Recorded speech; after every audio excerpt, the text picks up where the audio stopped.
આગામી લોકસભાની ચૂંટણી ગુજરાતમાં ત્રીજા તબક્કામાં તારીખ 7 મેના રોજ યોજાનાર છે, જે માટે હવે સમગ્ર રાજ્યમાં ચૂંટણી પંચ દ્વારા તૈયારીઓ ચાલી રહી છે. ત્યારે વડોદરા શહેરના દિવાળીપુરા સ્થિત ગવર્મેન્ટ નર્સિંગ સ્ટાફ કોલેજ ખાતે પોલિંગ એજન્ટોને 2 દિવસીય ઈવીએમ મશીન અંગેની તાલીમ આપવામાં આવી રહી છે.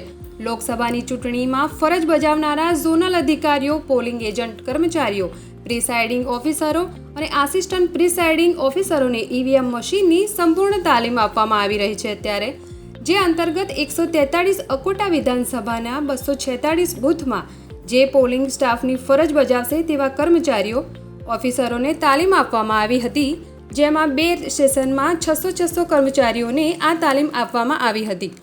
અકોટા વિધાનસભાના 2200 જેટલા કર્મચારીઓને 2 દિવસીય તાલીમ આપવામાં આવી રહી છે. 20 સંસદીય મત વિસ્તાર 143 અકોટા વિધાનસભામાં જે સ્ટાફ ફરજ બજાવવાનો છે તે સ્ટાફની ચૂંટણીની આજે તાલીમ અહીં અપાઈ રહી છે.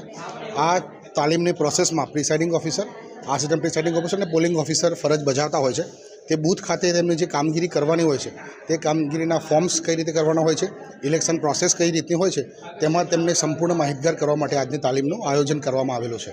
તાલીમમાં મુખ્યત્વે તાલીમના આગળના દિવસે અને ઇલેક્શનના આગળના દિવસે અને ઇલેક્શનના દિવસે જે તબક્કાવાર ફોર્મ્સ ભરવાના હોય છે, મોક પોલ કરવાનો હોય છે, ત્યારબાદ એકચ્યુઅલ પોલ માટે જે તૈયાર થવાનું હોય છે અને સીલિંગ પ્રોસેસ કઈ રીતે કરવાની હોય છે તેની તાલીમ આપવામાં આવે છે.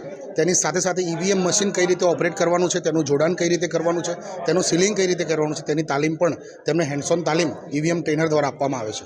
આ તાલીમ 2 દિવસ ચાલવાની છે. આ 2 દિવસમાં 2600 જેટલા સ્ટાફને અમે અલગ અલગ તબક્કામાં તાલીમ આપવાના છીએ. તેની અંદર polling officer, assistant polling officer અને પ્રિસાઇડિંગ ઓફિસરની તાલીમ અમે આપવાના છીએ.